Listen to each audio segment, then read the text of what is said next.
warahmatullahi wabarakatuh. Waalaikumsalam warahmatullahi wabarakatuh.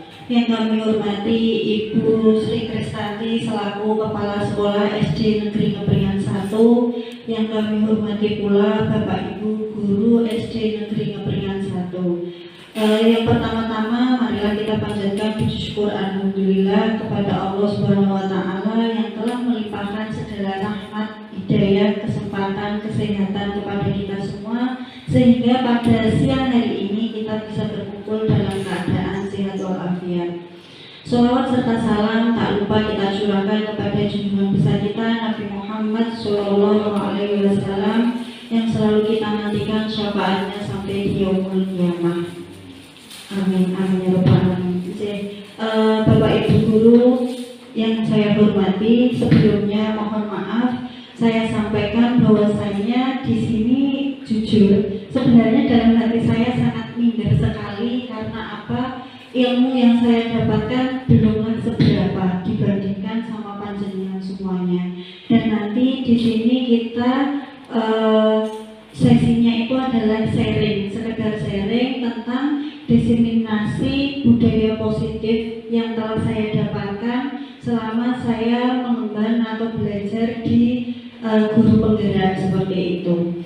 Jadi Bapak Ibu, yang pertama yaitu tentang diseminasi pemahaman dan penerapan pengalaman budaya positif.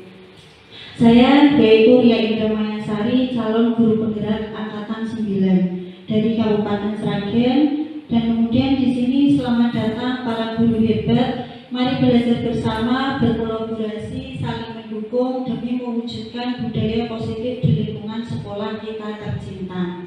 Jadi Bapak Ibu guru, selama kita menjadi guru, selama kita mendidik anak-anak, selama kita mengemban amanah di dunia pendidikan, maka tugas kita sebagai guru selain mendidik, membimbing dan mengajar sebenarnya ada syarat utama yang harus kita laksanakan.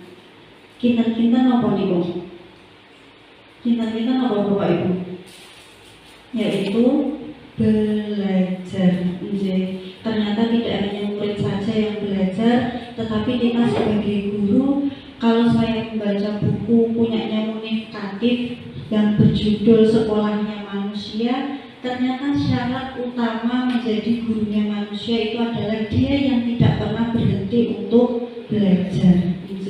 Ternyata tidak hanya guru saja. Kalau kita memikirkan tentang kehidupan kita, yang namanya manusia itu dia juga tidak pernah untuk belajar. Selama dia hidup, selama dia bernafas, maka dia akan mengalami fase tentang belajar, dan belajar. Ngeten saya Bapak Ibu. Maka di sini saya katakan lagi selamat datang para guru hebat karena saya sangat bangga sekali berada di tengah-tengah panjenengan di dunia pendidikan sebagai seorang guru. Dan di sini saya kebetulan alhamdulillah diterima di program guru penggerak, diberi kesempatan untuk belajar terkait dengan budaya positif. Nah, kita memasuki ke slide selanjutnya yaitu apa itu budaya positif. Coba Bapak Ibu, saya ingin mendengar kira-kira budaya positif itu apa aja? Pak Gio, apa Pak Gio budaya positif? Budaya positif adalah budaya yang diterapkan di masyarakat yang juga bertentangan dengan kaidah-kaidah atau norma-norma yang berlaku di masyarakat tersebut. Jadi luar biasa sekali budaya yang diterapkan dan tidak menyimpang dari kaidah-kaidah. Terus kemudian Bu Sinta, kira-kira budaya positif itu apa Bu Sinta? Kalau budayanya jenar itu biasanya kalau ada wong emo budayanya ini neneknya payung. Nah seperti itu. Kalau di sini budaya positif, budaya itu jelas tentang nilai-nilai, tentang kaidah-kaidah, tentang penerapan yang ada atau kebiasaan-kebiasaan yang telah ada. Ya kan kalau positif itu berarti jelas tentang kebaikan. Nah di sini untuk apa itu budaya positif? Nilai-nilai keyakinan dan kebiasaan kebiasaan di sekolah yang berpihak pada murid agar murid dapat berkembang menjadi pribadi yang kritis, penuh hormat, dan bertanggung jawab. Lanjut, manfaat yang dapat dirasakan oleh guru dan murid. Yang pertama, menumbuhkan pribadi yang bertanggung jawab dan berbudi pekerti luhur serta berakhlak mulia. Ini adalah tujuan kita yang paling agung, yang paling tinggi. Kita menggaung-gaungkan tentang pendidikan karakter. Wes gak penting bijine piro, sing penting kowe akhlake baik. Ngeten nggih Bapak Ibu nggih. Terus kemudian yang selanjutnya menumbuhkan motivasi intrinsik dalam diri anak. Kinten-kinten niki gampil nopo susah Bapak Ibu? Intrinsik berarti dari dalam.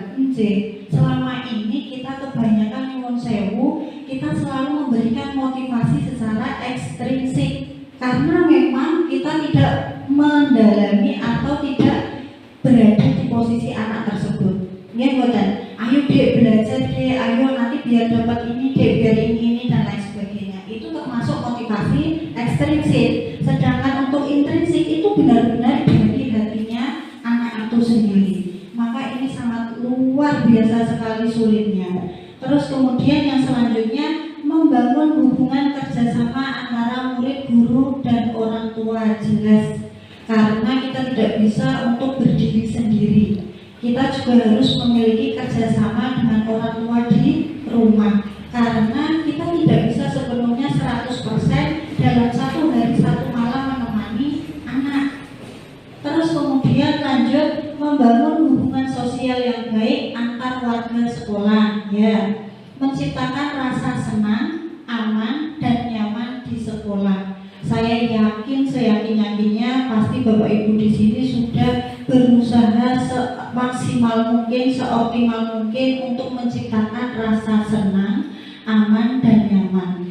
Dilihat dari mana? Dilihat dari panjenengan ketika membimbing atau membersamai anak-anak di kelas. Tidak boleh yang namanya bertengkar, harus saling sayang menyayangi. Seperti itu jadi Bapak Ibu ya. Terus kemudian lanjut, nah kita nanti sebenarnya Bapak Ibu akan mengupas atau menguliti konsep inti budaya positif. Ini saya dapatkan baru berada di program guru penggerak Bapak Ibu. Kalau dulu saya di organisasi itu ada yang namanya SWOT, strength, weakness, opportunity, seperti itu. Bagaimana pengembangan budaya-budaya yang ada di organisasi dan lain sebagainya.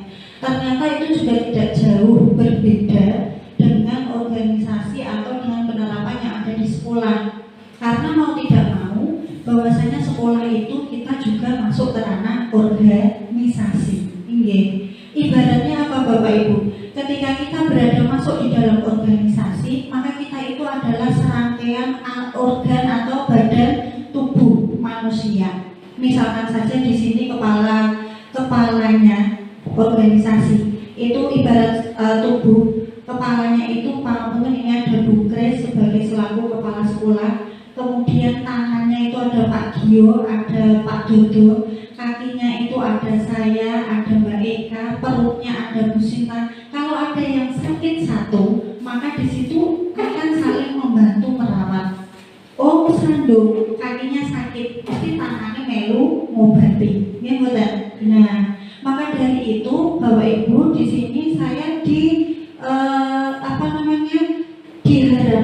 dengan penuh untuk kerjasamanya dengan Bapak Ibu guru yang ada di sekolahan. Saya tidak akan bisa dikatakan berhasil ketika saya melakukannya atau melaluinya dengan sendiri. Iya, sampai saya teringat dulu pas waktu organisasi di kuliah Bapak Ibu, saya di situ sebagai diamanai sekretaris.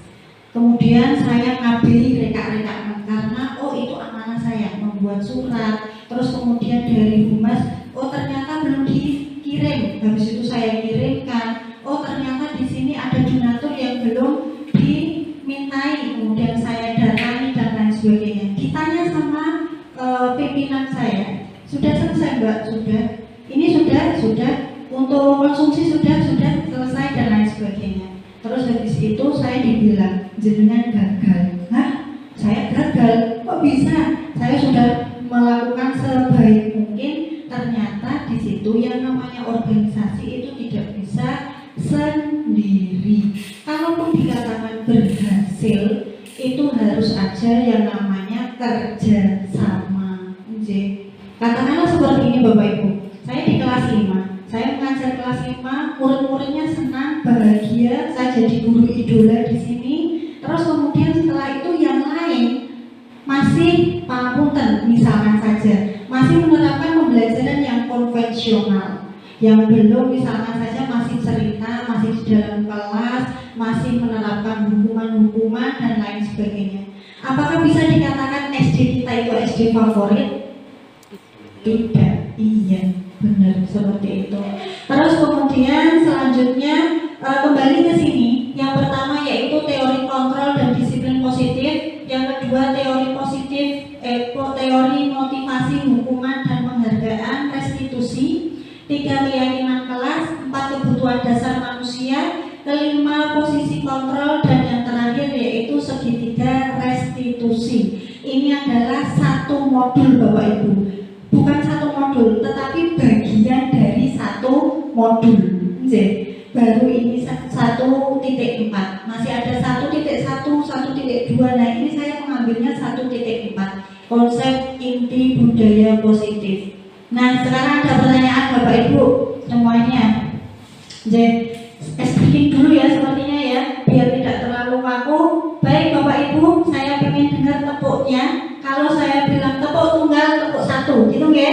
Tepuk tunggal, tunggal, tunggal, ganda, ganda, tunggal, ganda, angin, bus. Kalau saya bilang berkebalikannya, kalau saya bilang maju berarti, kalau saya bilang putih berarti hitam.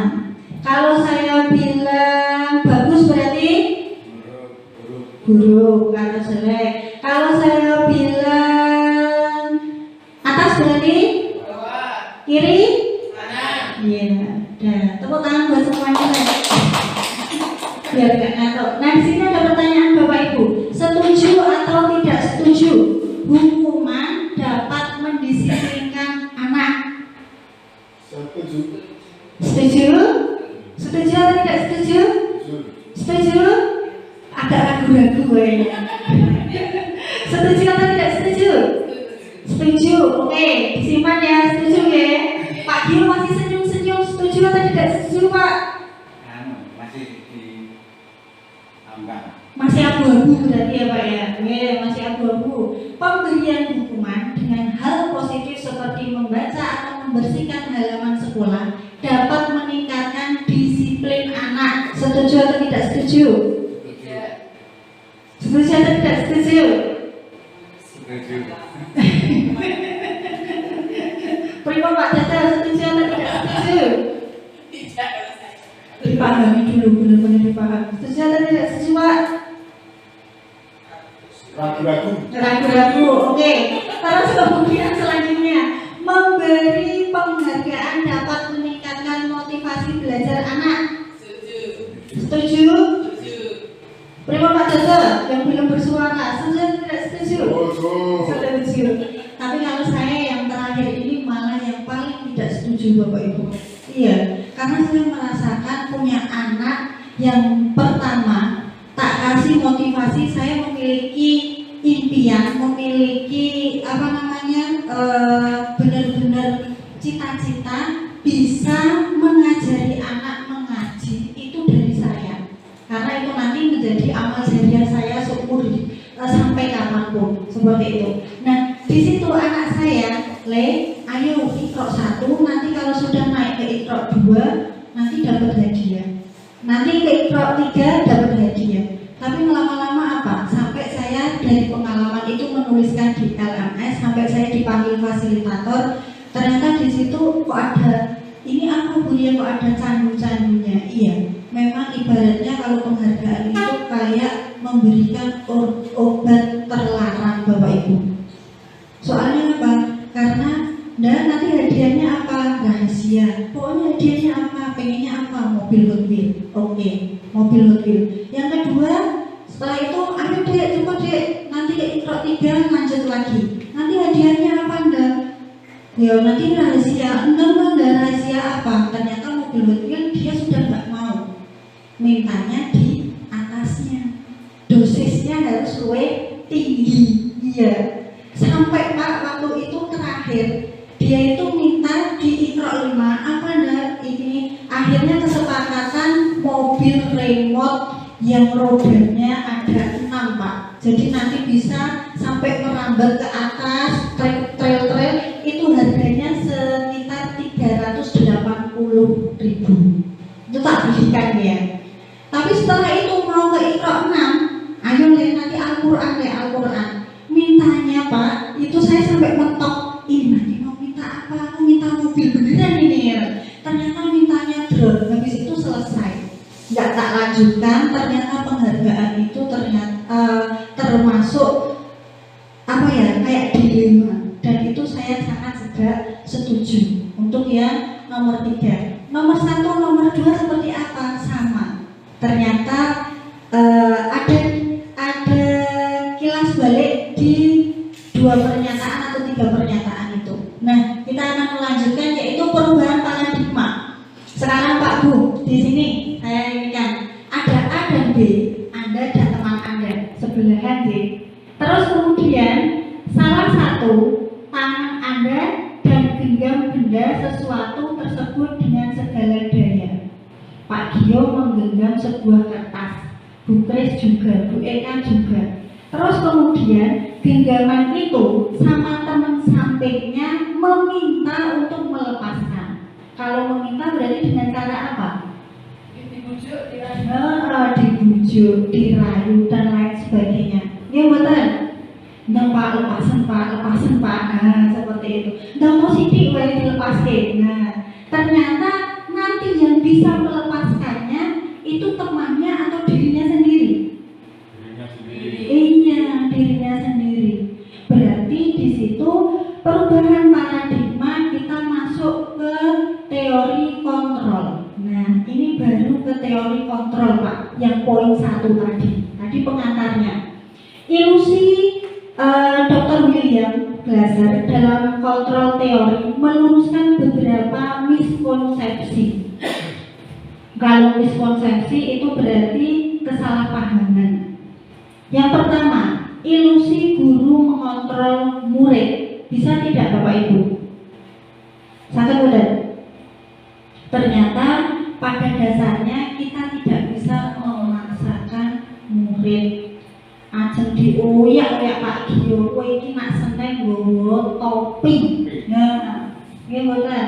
Mesti enek wae sing ora nggowo topi. Nah, saya lanjutkan. Untuk berbuat sesuatu jikalau murid tersebut memilih untuk tidak melakukannya. Nah, hal ini karena murid tersebut sedang mengizinkan dirinya dikontrol apabila ada perintah. Iso ya Bu, kadang nak misalkan ada yang bocah, sesuk kudu bawa topi tenan tak titeni. Nah, setelah itu besoknya dia bawa topi, tapi ternyata itu dia juga mengizinkan dirinya untuk dikontrol. Tapi pada hakikatnya guru itu tidak bisa memaksa murid. Terus kemudian yang kedua, ilusi bahwa semua penguatan positif efektif dan bermanfaat. Penguatan positif atau bujukan adalah bentuk-bentuk kontrol. Ya kayak tadi, misalkan tangannya digenggam, noto dilepas dan lain sebagainya. Itu adalah bujuk-bujukan, di mana di situ adalah salah satu teori kontrol. Terus segala usaha untuk mempengaruhi agar mengulangi suatu perilaku tertentu adalah suatu usaha untuk mengontrol murid tersebut. Lanjut. Yang ketiga, ilusi bahwa kritik dan membuat orang merasa bersalah dapat menguatkan karakter. Ini emak-emak banget, jiwanya emak-emak. Ya Allah, wis dimasake, wis direwangi panas-panas, ora dimaem. Nah, sama. Kita pernah nggak seperti itu? Bu Eka kayaknya ini. Ya Allah, Lendo, Bu Eka loh, sampai teriak-teriak suaranya sampai entek koyo ngene iki yo jek rame wae. Ya enggak? Nah, ternyata di situ bisa efektif tidak untuk membuat anak jera. Dia kan serasa dia bersalah. guru-guru aku rame suaranya Bu Eka entek yo. Waduh, ternyata gara-gara aku iki Bu Eka jadi males ngajar dan lain sebagainya. Terus kemudian yang keempat, ilusi bahwa orang dewasa memiliki hak untuk memaksa. Tadi sampun ya. Terus kemudian selanjutnya stimulus respon sama teori kontrol. Coba dilihat Bapak Ibu. Realitas kebutuhan kita sama. Ternyata teori kontrol itu realitas kebutuhan kita berbeda-beda. Misalkan saja pada saat ini, oh ternyata Bu Eka membutuhkan perhatian. Kalau misalkan Pak Gio, oh ternyata Pak Gio membutuhkan refreshing, kesenangan. Kan berbeda-beda, betul. Nah, terus kemudian lanjut disiplin positif. Kita masuk ke disiplin positif Bapak Ibu.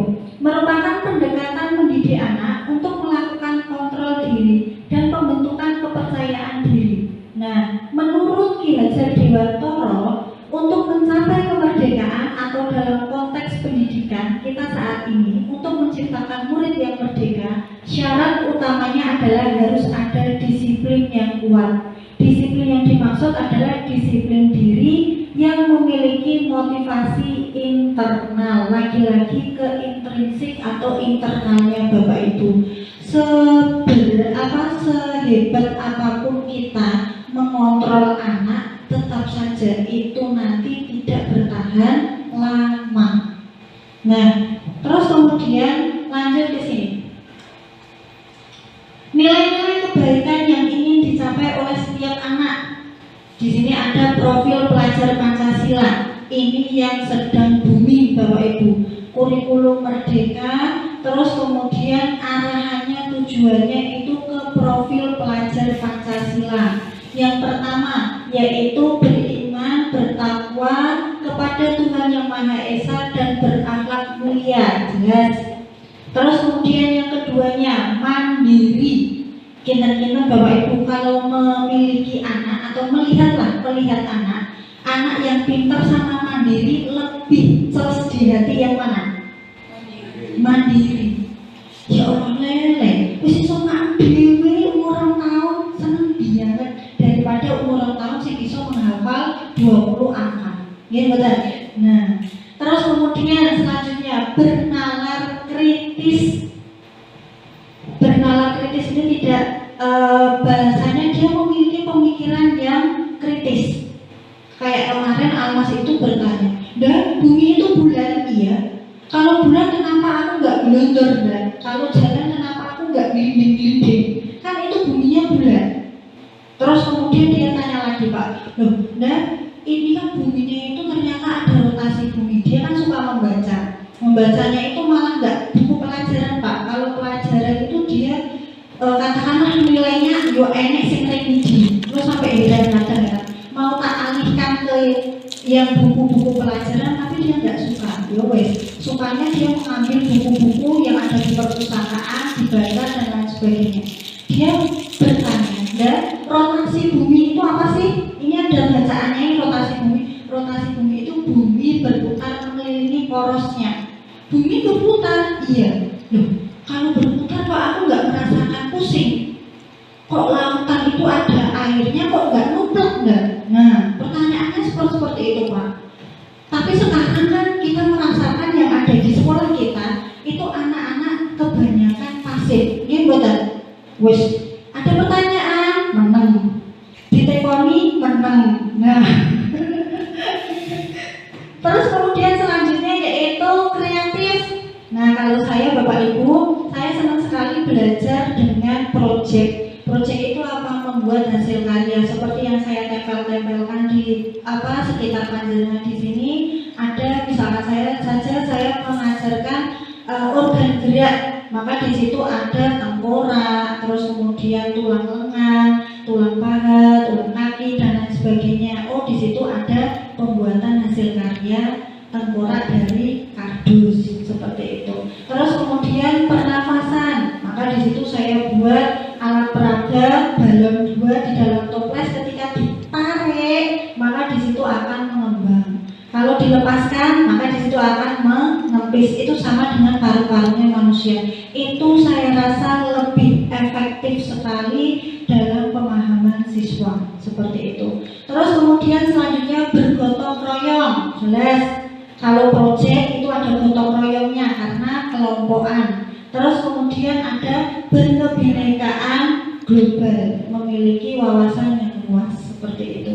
Terus kemudian selanjutnya teori motivasi hukuman dan penghargaan restitusi. Nah, ada kata restitusi, kira-kira apa Bapak Ibu kalau restitusi itu? Biasanya sering kita dengar di pengadilan pas waktu kita menyaksikan dulu beritanya Sambo yang sangat luar biasa bunyinya, itu ada kata-kata restitusi yang diambil. Nah, seperti itu. Kita ini kenapa? Restitusi. Restitusi itu adalah tindakan apa yang nanti diambil. Terus kemudian restitusi itu nanti ada 3 tahapan, ada validasi, terus kemudian ada validasi, ada teori kontrolnya, terus kemudian yang terakhir itu adalah keyakinan yang diambil. Nah, di sini untuk teori motivasi perilaku manusia, yang pertama adalah motivasi ekstrinsik. Yang keduanya itu ternyata sama Bapak Ibu, teori motivasi ekstrinsik juga. Loh kok sama? Iya, karena yang pertama itu adalah untuk menghindari ketidaknyamanan atau hukuman. Misalkan dibilangin sama Pak Gio besok, yang tidak membawa topi maju ning ngarepan di DDE, otomatis anak-anak nanti akan membawa, tetapi itu adalah motivasi eksternal biar tidak terkena hukuman. Ya betul. Nah, kebanyakan seperti ini. Terus kemudian yang keduanya yaitu motivasi ekstrinsik untuk mendapatkan imbalan dari orang lain, seperti tadi yang saya sampaikan, contohnya anak saya sendiri tadi. Terus kemudian yang ketiganya yaitu motivasi intrinsik, tujuan disiplin positif untuk menjadi orang yang mereka inginkan dan menghargai diri sendiri. Saya akan menjadi orang seperti apa kalau melakukan ini. Kira-kira pon ngeten itu dereng murid-murid kita. Belum ya? Nah, aku sinau, iku aku dadi opo? Kan tidak seperti itu. Mereka sinau karena ada PR, inggih. Nah, boten diparingi PR yo ora sinau. Mergane apa nek enek PR, nak ora dihukum berarti engko arep entuk nilai. Tapi di mereka belum memiliki kesadaran, oh nak aku sinau, aku nggarap, berarti iku aku dadi wong piye ya. Nah, terus kemudian selanjutnya Bapak Ibu, hukuman dan penghargaan. Menurut Alfikon, penghargaan maupun hukuman adalah cara mengontrol perilaku seseorang yang menghancurkan potensi untuk pembelajaran yang sesungguhnya, dihukum oleh penghargaan. Jadi dua-dua ini itu sama sekali tidaklah efektif dalam mendisiplinkan siswa. Pas waktu saya mendapatkan materi ini, saya bertanya-tanya, terus piye nak hukuman ora, penghargaan ora, sing arep ditawarke opo? Ternyata ada Bapak Ibu. Nah, kita kesini dulu, nanti kita akan menemukan jawabannya bersama-sama. Apa di antara hukuman sama penghargaan itu yang ditawarkan ke anak, yang diterapkan itu apa biar bisa menjadikan disiplin? Nah, sebelumnya dihukum oleh penghargaan. Pengaruh jangka pendek dan jangka panjang jelas. Nanti misalkan nak dihukum, engko nak ora saka intrinsike dhewe, sesuk yo wis lali karo akon nggawa topi. Terus bareng niku nak kan sinau sedina semangat, bar kuwi delalah gurune ora mlebu kelas, ora dikoreksi, sesuke meletre. Alah, wis gara-gara lagi nilai. Nah, terus kemudian penghargaan jangka panjang. Ya kayak tadi, misalkan jangka panjangnya nanti kalau enggak, ya wis selesai. Kalau sudah mendapatkan penghargaan itu. Terus kemudian penghargaan tidak efektif, ya. Penghargaan merusak hubungan. Kemarin tuh sampai saya itu sempat kayak debat sama Almas. Kak, udah tak belikan loh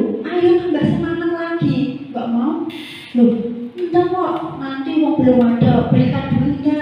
Nah seperti itu. Iya, anak sekarang itu berbeda bimbingannya sama zaman dulu. Kalau dulu zaman kula cilik niku nak misalkan boten saged kali gurune ditutuk-tutuk tenan. Nggih boten Bapak Ibu. Nah, tapi kalau sekarang kalau ditutuk bisa tidak? Malah timbul masalah. Masalahnya apa? Anake wadul-wadul, wong tuane ora terima, terus dilaporke gurune kenek. Nanti yang salah ujung-ujungnya siapa? Meskipun yang memulai itu ada sebabnya dari siswa, tetapi tetap saja nanti dampaknya adalah guru. Kalau Pak Guru wae senengane ngeplak. Nah, padahal bocah sing nyelelek ora sopan karo gurune. Nggih mboten? Nah, terus kemudian kita lanjut penghargaan menghukum motivasi dari dalam diri intrinsik. Mari kita tebak. Tindakan guru sama hukuman atau konsekuensi. Sekarang pertanyaannya seperti itu Bapak Ibu. Mencatat 100 kali di dalam buku kalimat, saya tidak akan terlambat lagi karena terlambat ke sekolah. Hukuman atau konsekuensi?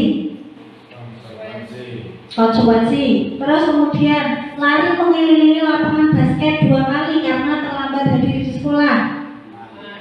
Hukuman.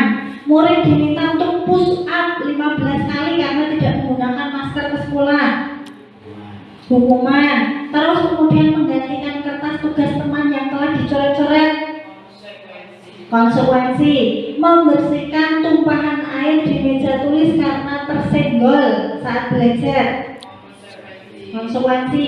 Murid disuruh untuk mengenakan sepatu seharian di sekolah karena tidak mengenakan sepatu hitam. Hukuman. Lari mengelilingi lapangan basket 2 kali karena terlambat 10 menit sebelum pelajaran PJOK. Hukuman. Nah, ini saya dapatkan juga dari guru penggerak Bapak Ibu. Ternyata perbedaan antara hukuman dan konsekuensi itu bukanlah menurut kalimatnya, bukan menurut tindakannya, tetapi menurut apa? Kesepakatan. Kalau belum ada kesepakatan, maka itu disebut dengan hukuman. Tapi kalau sudah ada kesepakatan, maka itu adalah konsekuensi. Kita sepakati dulu. Nanti kalau yang tidak masuk, misalkan yang terlambat sekolah, maka hukumannya apa atau konsekuensinya apa. Nah, kalau sudah ada kata-kata seperti itu, kita terapkan, maka itu adalah konsekuensi. Kalau tiba-tiba belum ada apa-apa, loh, bajumu kemana? Kok nggak pakai baju merah putih? Masih kotor Pak. Oh, berarti kamu lepas. Habis itu keliling lapangan. Itu adalah hukuman. Oh, kamu salaman sama kelas 1 semuanya, nggak lari. Meskipun disuruh salaman sama bilang bajumu salah atau keliru, maka itu hukuman. Bedanya seperti itu Bapak Ibu. Lanjut. Nah, sekarang restitusi tadi ya. Restitusi merupakan kolaborasi yang mengajarkan murid untuk mencari solusi untuk masalah mereka dan membantu murid berpikir tentang orang seperti apa yang mereka ingin menjadi tujuan mulia dan bagaimana mereka harus memperlakukan orang lain. Jadi restitusi ini adalah proses kolaborasi. Intinya restitusi itu adalah mencari solusi. Ciri-ciri restitusi yang pertama yaitu belajar dari kesalahan Bapak Ibu. Terus kemudian yang kedua memperbaiki hubungan, tawaran bukan paksaan.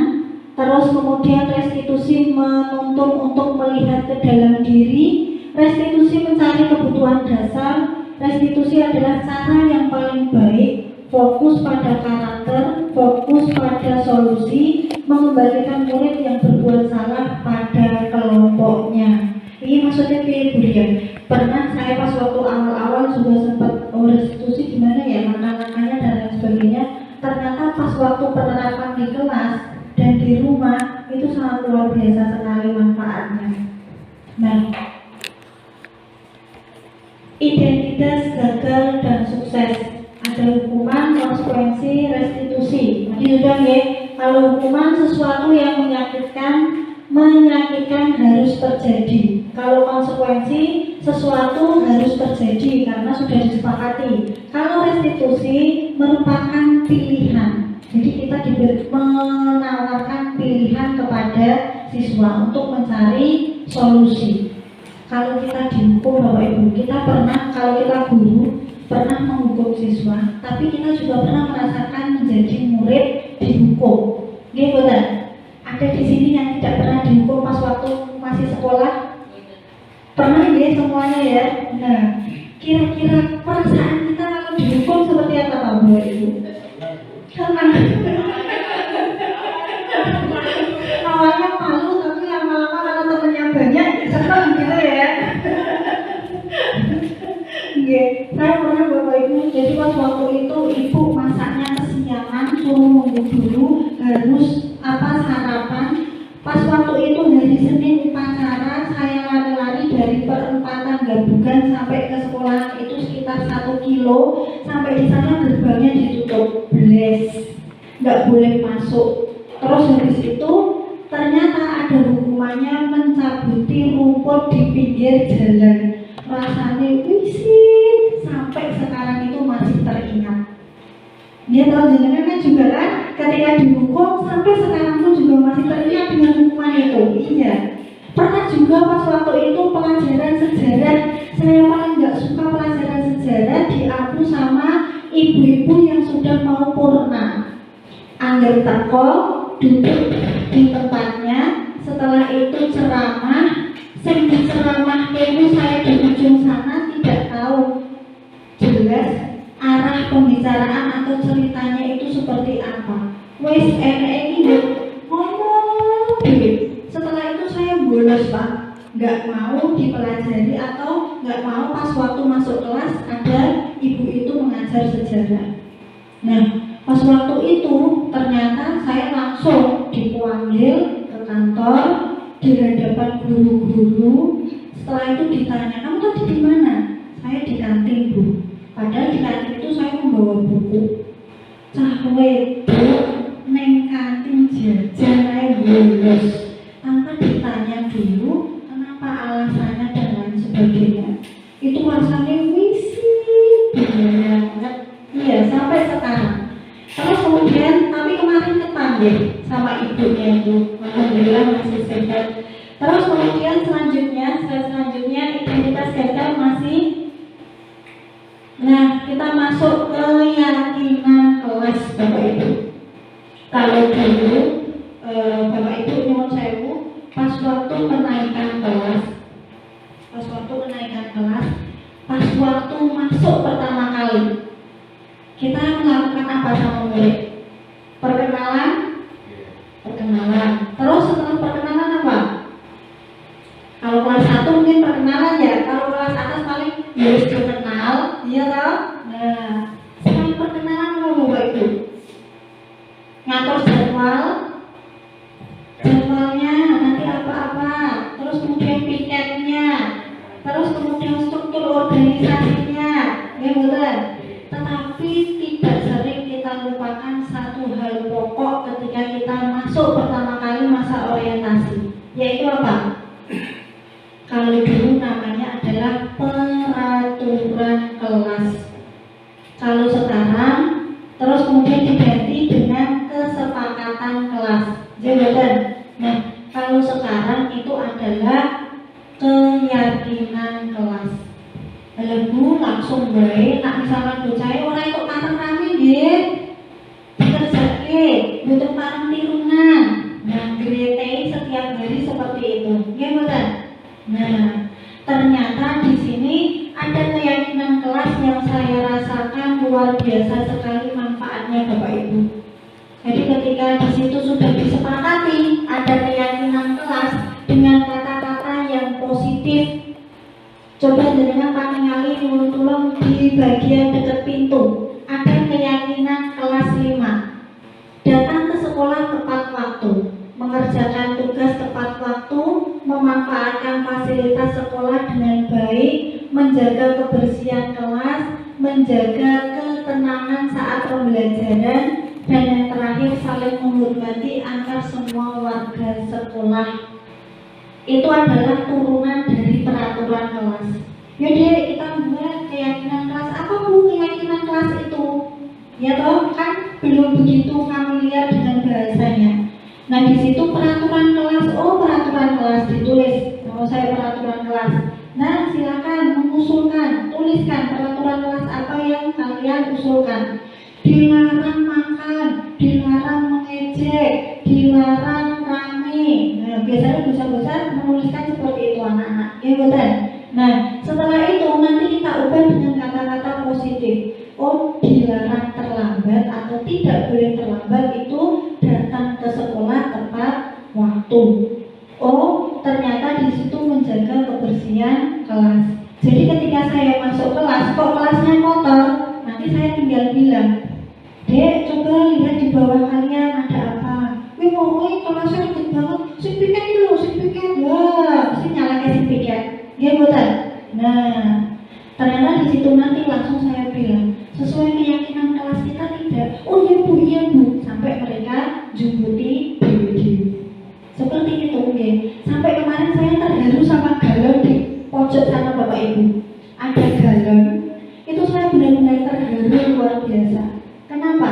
Karena saya menerapkan budaya positif. Nah, kalau setiap hari berangkat sekolah, nyuwun tulung bawa air minum dari rumah. Sehat, ngirit, menyehatkan. Ya betul. Bawa air minum dari rumah. Itu di setiap hari bawa bapak ibu kelas 5. Ternyata kemarin itu ada yang datang ke sini bawa galon. Loh, kok galon? Buat apa itu? Ini bu, buat teman-teman yang botolnya itu habis, nanti bisa dijok. Iya. Ya Allah, rasanya celas banget. Sampai dia memiliki penerapan seperti itu. Nah, itu secara tidak disadari seperti itu Bapak Ibu. Jadi ketika kita sudah menerapkan budaya positif, budaya yang baik, maka anak-anak itu memiliki motivasi intrinsik dan kemudian mereka akan bernalar sendiri sesuai dengan kemampuannya dengan hal yang positif pula. Nah, kemudian di sini pernyataan berdasarkan nilai-nilai universal tadi sudah. Lanjut pembentukan keyakinan kelas. Nah, untuk keyakinan kelas bersifat abstrak daripada peraturan yang lebih rinci dan konkret. Seperti itu kayak saling menghormati antar semua warga sekolah. Berarti di situ kalau ada kata menghormati, boleh mengejek tidak? Boleh berantem tidak? Tidak. Nah, sudah mencakup semuanya. Terus kemudian kesepakatan kelas yang ada sama tadi sudah. Nah, di sini ada contoh keyakinan kelas tadi. Nah, lanjut ke 4 kebutuhan dasar manusia. 4 kebutuhan dasar manusia. Di sini ada seluruh tindakan manusia memiliki tujuan tertentu.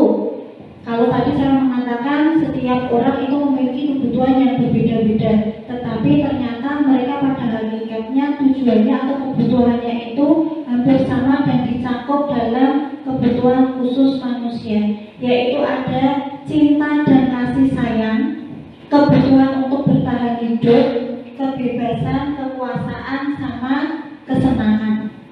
Nah, kita melanjutkan contohnya kebutuhan dasar manusia. Ibu guru bilang, aku tidak boleh bersenandung sewaktu mengerjakan tugas. Katanya kelas harus tenang, tidak ada suara. Padahal aku senang banget bersenandung. Terus kemudian yang kedua, itu termasuk kesenangan. Ibu guru tidak menyapaku hari ini, padahal aku pakai jepit rambut baru. Dulu pernah nggak kita pas waktu kecil? Kita memiliki jepit rambut atau misalkan istri baru, kalau disapa, wah cantiknya, kecilannya, senengnya kok. Ya tidak, meskipun itu hanya sekedar entah basa-basi, entah perhatian yang lebih dan lain sebagainya. Tapi kalau kita sama anaknya kita, kalau saya yakin, biasanya Pak Gio itu, mana pinternya seneng ngelem. Nah, lanjut. Selanjutnya 5 posisi kontrol kita. Yang pertama yaitu penghukum. Seorang penghukum bisa menggunakan hukuman fisik maupun secara verbal. Ini nanti tahapannya Bapak Ibu. Jadi kita sebagai seorang guru itu masuk ke ranah penghukum, pembuat rasa bersalah, teman, monitor atau pemantau atau manajer. Nah, yang paling tinggi tingkatannya itu adalah sebagai manajer. Oke. Kalau misalnya penghukum jelas kami hukumi. Nah, maka di situ adalah posisinya penghukum. Terus kemudian pembuat rasa bersalah, tadi sudah.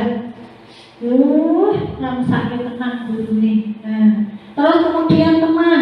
Kalau teman di sini posisi ini tidak akan menyakiti murid, namun akan berupaya mengontrol murid melalui persuasi. Suwi banget. Kalau kita terlalu dekat sama murid sebagai teman, kita mau memberikan kontrol itu sangat susah karena wis dianggap kancane dewi. Terus kemudian monitor atau pemantau, mengawasi. Kalau mengawasi ini jadi awak dhewe mengawasi. Bocah iki sing gak nggawa sepatu sapa ya? Nak sing gak nggawa sepatu berarti ada konsekuensine. Nah, terus kemudian manajer. Kalau manajer ini adalah menunjukkan tanggung jawab guru dan posisi terakhir. Posisi mentor di mana guru berbuat sesuatu bersama dengan murid, mempersilahkan murid agar dapat menemukan solusi atas permasalahannya sendiri. Pan, kowe ndek mau ora sinau to lek ning omah. Mboten Ibu. Dan terus dijimuki mau elek. Nggih Bu. Dan terus piye lek ke depannya lek sesuai keyakinan kelas enggak lek? Enggak Bu. Kalau enggak, berarti solusinya apa lek? Nah, seperti itu Bapak Ibu. Jadi ada pertanyaan-pertanyaan di mana pertanyaan kita itu menjurus atau menggiring siswa untuk mencari solusi atas apa yang telah dia perbuat. Lanjut, penghukum sudah saya jelaskan tadi, pembuat rasa bersalah, teman, terus kemudian pemantau, manajer, segitiga restitusi. Segitiga restitusi adalah suatu proses dialog yang dijalankan oleh guru atau orang tua agar dapat menghasilkan murid yang mandiri dan bertanggung jawab. Ini saya terapkan ternyata lebih efektif Bapak Ibu. Tidak hanya di sekolah tetapi di rumah juga. Kalau saya ngoyak-ngoyak anak saya, yuk maghrib, matikan TV, tutup semua jendela, pintu, sholat, wudhu, belajar kira-kira langsung berangkat tidak? Dan namanya bocah, mesti langsung bentar toh, belum kuat kok yo. Nah, nanti wudhu aja dolanan. Baru wudhu ya cek dolanan. Pokoknya cek dilewati jadi dolanan terus kandangga. Sarungan kali sarungan berpindah sholat, berkali sarungan ya dibuat dolanan. Seperti itu. Tapi ternyata tidak Bapak Ibu. Jadi saya di sini pas waktu mendapatkan ini langsung saya terapkan di rumah. Kak, kalau maghrib berarti tandanya apa ya? Sholat enggak? Kalau sholat berarti nanti kita buat kesepakatan malam ini nanti kamu ngapain saja ya? Sholat, yo. Terus sholat sampai jam berapa waktunya? Sampai jam 6. Setelah itu kan dia sudah tahu jam Pak. Nanti setelah sholat ngaji, yo ngaji sampai ini. Setelah ngaji makan sampai ini. Jadi setelah itu kalau dia melanggar, jam berapa? Tadi kesepakatannya apa? Langsung mau Pak. Tenang nih, bukan tidak harus gontok-gontokan, tidak harus berdebat dulu, dan lain sebagainya. Sekarang seperti itu. Jadi setiap hari saya seperti itu sama anak saya. Ternyata memiliki dampak yang sangat luar biasa daripada kita ngoyok-ngoyok utawa langsung mateni TV. Apalagi pernah langsung TV-nya enggak tak bilangin matikan TV-nya, enggak langsung tak ambil remote-nya pateni. Langsung kayak kompor dinyalakan dan lain sebagainya. Terus kemudian lanjut ke langkah segitiga restitusi. Yang pertama yaitu validasi tindakan yang salah. Yang keduanya adalah menstabilkan identitas. Yang pertama adalah menstabilkan identitas dulu. Terus kemudian validasi tindakan yang salah. Terus kemudian menanyakan keyakinan yang setelah dimiliki. Nah, berbuat salah itu tidak apa-apa, terus kemudian tidak ada manusia yang sempurna dan lain sebagainya. Kemudian validasi tindakan yang salah, kemudian menanyakan keyakinan. Contoh penerapan kasus dengan segitiga restitusi. Nah, di sini yang saya jadikan adalah Tristan. Mungkin Bapak Ibu sudah mengenal Tristan, anak yang berprestasi. Hanya saja ternyata akhir-akhir ini ketahuan menyontek temannya saat mengerjakan ulangan. Terus kemudian di situ saya membuat video pendek berisikan tentang penerapan segitiga restitusi. Tristan, Ibu perhatikan ketika ulangan sedang berlangsung kamu mencontek buku ya? Iya Bu, tadi saya mencari jawaban di buku ketika sedang ulangan. Mengapa kamu mencontek ketika ulangan, Tristan? Kamu pasti memiliki alasan melakukan hal tersebut. Apakah tadi malam kamu tidak belajar? Tidak Bu, tadi malam saya lupa kalau hari ini mau ada ulangan harian. Jadi saya tadi malam asik menonton tayangan televisi sehingga lupa untuk belajar. Melihat tayangan televisi boleh-boleh saja, karena kita juga membutuhkan hiburan. Tapi harus diingat bahwa kita juga harus belajar setiap hari, meskipun tidak ada ulangan. Jadi kita harus bisa mengatur waktu agar tidak merugikan diri sendiri. Iya Bu, saya minta maaf. Apakah Tristan tahu apa yang tidak sesuai jika mencontek ketika ulangan sedang berlangsung? Nilai kejujuran Bu. Nah, apakah Tristan meyakini keyakinan kelas yang telah kita buat sebelumnya? Belum Bu. Jika Tristan meyakini keyakinan kelas, namun belum menjalankannya, bagaimana cara menjalankan keyakinan kelas, terutama nilai kejujuran? Saya harus pandai membagi waktu untuk belajar, bermain, serta membantu orang tua di rumah. Saya harus rajin belajar setiap hari meskipun tidak ada ulangan. Betul, Tristan. Menurut Ibu, dalam melakukan hal yang kita senangi, kita juga berusaha mengelola waktu tanpa merugikan diri sendiri. Bagaimana menurut Tristan? Iya Bu. Baiklah Tristan, mari kita selalu memperhatikan dan melaksanakan keyakinan kelas kita. Meskipun Tristan melakukan sesuatu hal yang disukai, Ibu harap Tristan dapat memanfaatkan waktu dengan baik dan menjalankan keyakinan kelas. Jangan mengulangi perbuatan tadi ya. Baik Bu, terima kasih. Iya, sama-sama. Silakan kembali ke kelas dan belajar bersama teman-teman yang lainnya.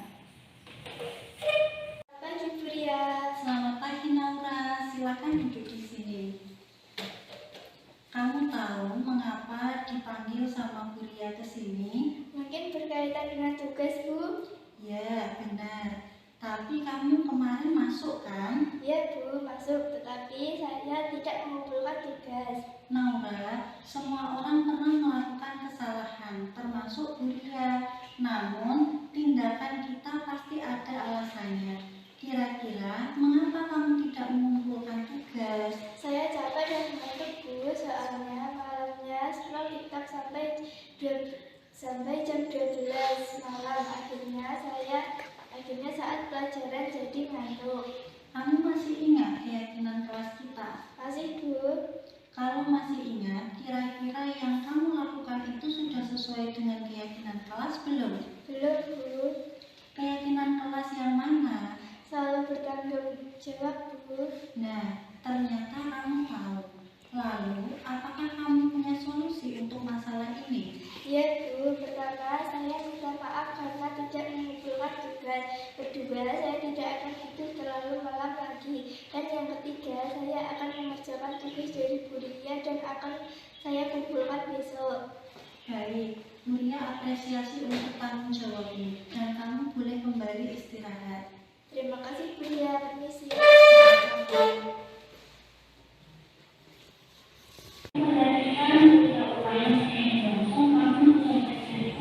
Jadi menanyakan dulu di situ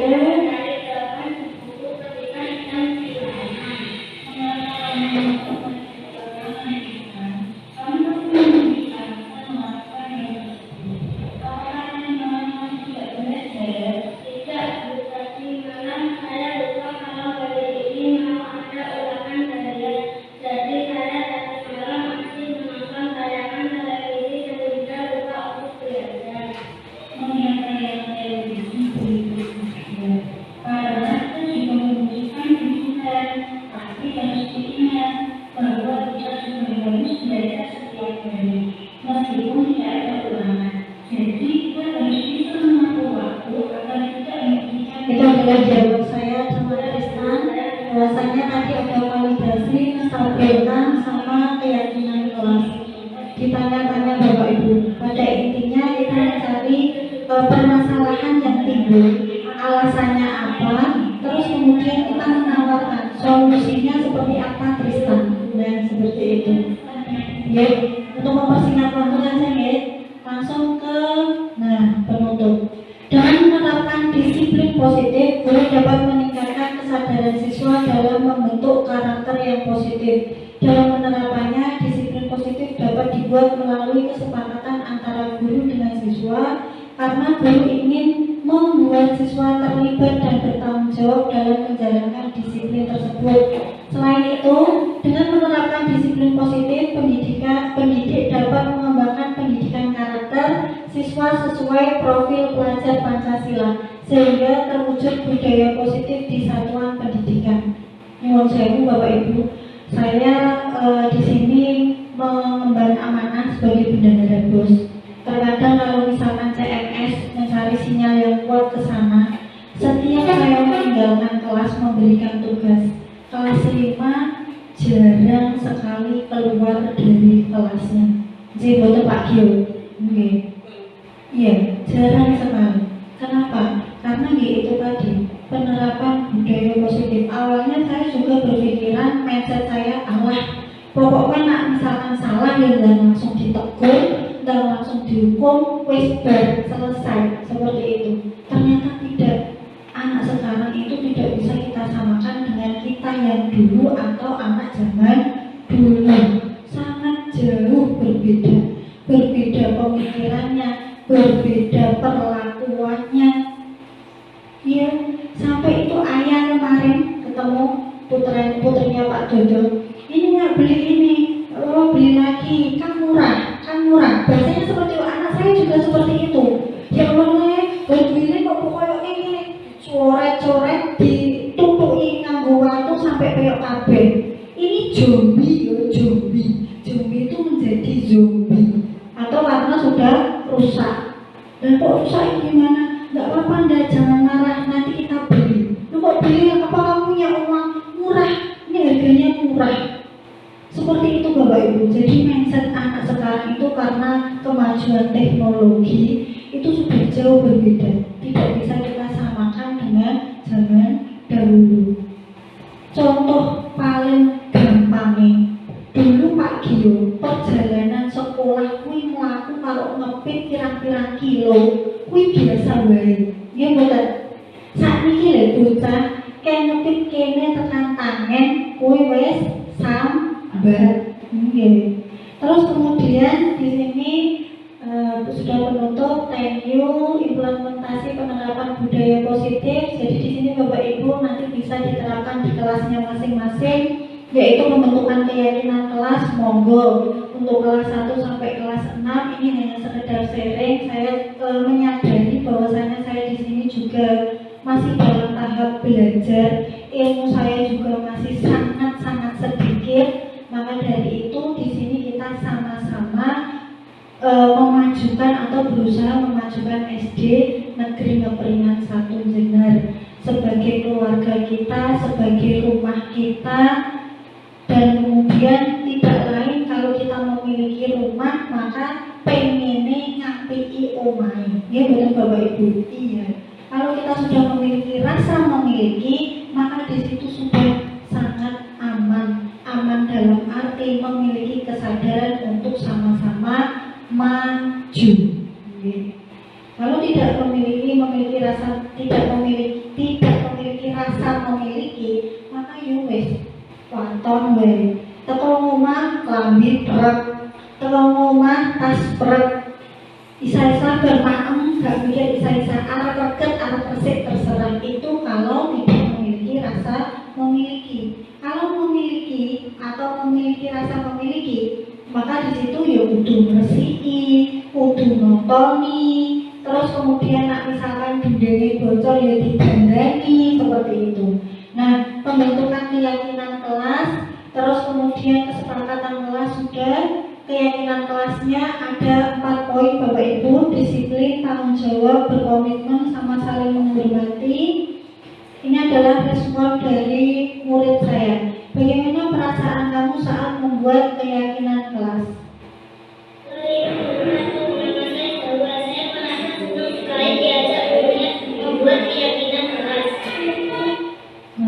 Terus kemudian masih banyak sebenarnya yang tidak saya tampilkan.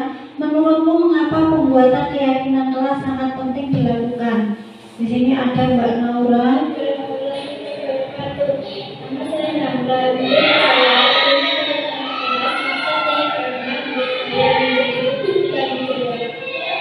Bertanggung jawab, kemudian ada Mbak Sabrina, kemudian ada Mas Tristan, tapi tidak saya sampaikan. Terus kemudian ada refleksi. Pelaksanaan diseminasi atau penyebaran pemahaman kepada rekan guru di SD Negeri Kepringan 1 dilaksanakan pada hari Rabu 25 Oktober bertempat di ruang kelas 5. Terdapat 7 orang guru dan 1 kepala sekolah yang turut serta dalam kegiatan ini. Maka dari itu Bapak Ibu guru, saya sampaikan ucapan matur sembah nuwun sangat, sudah meluangkan waktunya, sudah mengorbankan kalau ini bisa langsung bisa kegiatan yang lainnya, tapi disempatkan untuk ikut menghadiri di ruang kelas 5 ini tentang budaya positif. Kalau ngaturaken matur suwun sangat, lemah keles, mungkin Allah membalas kebaikan panjenengan, dan kemudian kita bisa sama-sama mengantarkan atau membawa SD Negeri Kepringan 1 lebih maju dan lebih jaya lagi. Seperti itu nih Bapak Ibu.